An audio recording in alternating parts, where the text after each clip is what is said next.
Well, one of the first things I learned was that when I was born, there was no Israel. So where did this come from? Well, what I discovered was that there was a movement that began over a century ago and began operating in Europe and in the United States.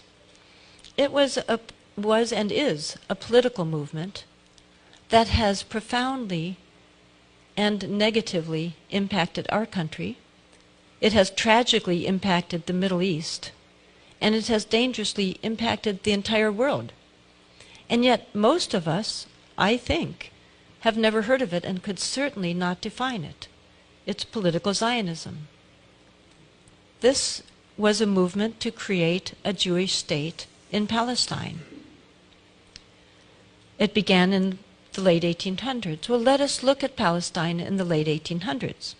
It was what we largely think of now as a somewhat multicultural land, in that it was about 80% Muslim, about 15% Christian, and about 5% Jewish, all living together quite successfully.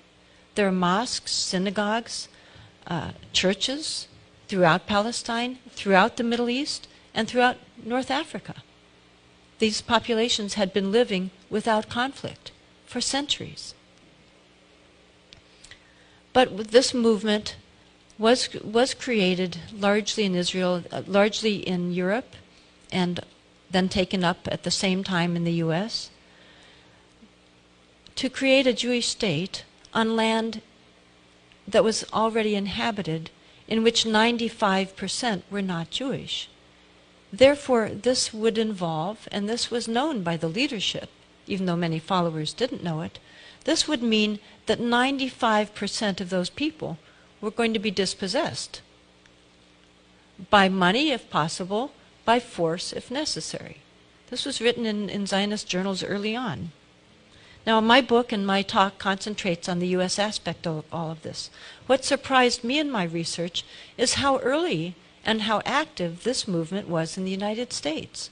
A movement I'd never heard of, although I was born here, and my parents were born here, and some ancestors go back to the beginning.